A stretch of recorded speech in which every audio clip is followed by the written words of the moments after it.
Uganda.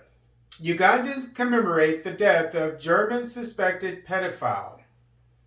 On Sunday, October 16, 2022, friends of suspected German pedophile Bernhard Glazer met at a memorial service for him in Mwena village in Kalangala District.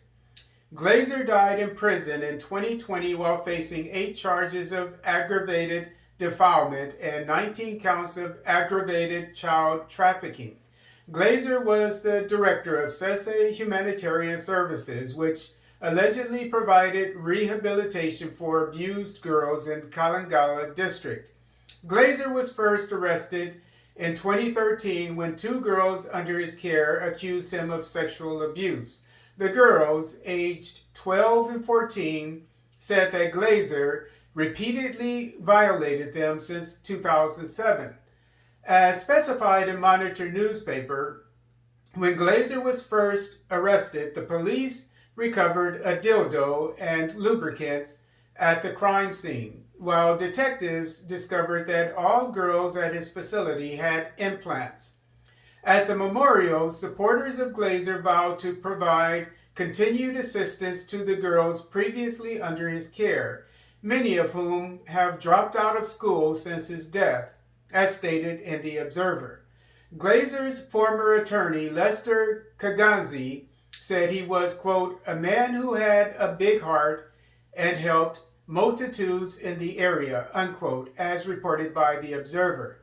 Former Kalangala probation officer William Lugoloobi said May 7th, the anniversary of Glazer's death, should be commemorated annually, as said by The Observer.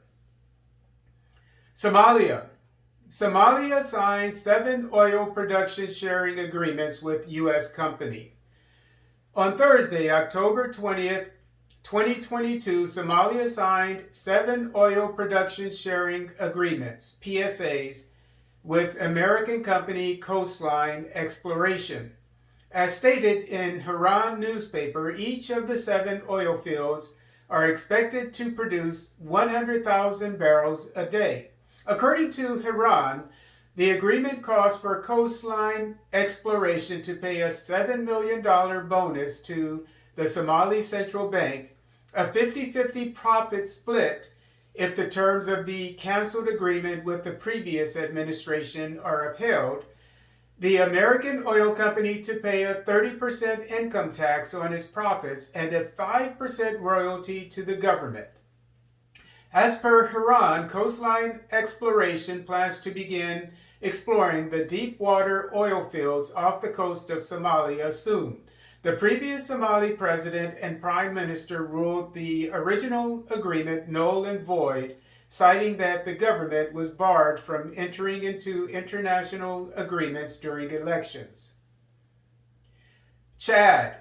50 people died during demonstrations against extended military rule.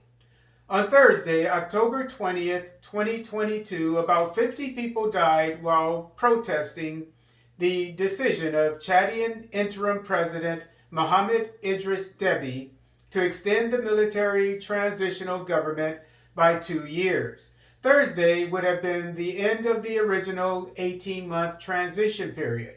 The Chadian junta banned the planned demonstrations on Thursday for safety reasons, but people turned out in large numbers anyway. According to Reuters, the demonstrators barricaded roads and set the headquarters of the junta on fire. Security forces used live rounds to suppress the demonstrators. On Friday, the government announced that around 50 people had died during the demonstrations. Interim President Deby's father, Idris Deby Itno, ruled Chad for 30 years until his death on the battlefield in 2021.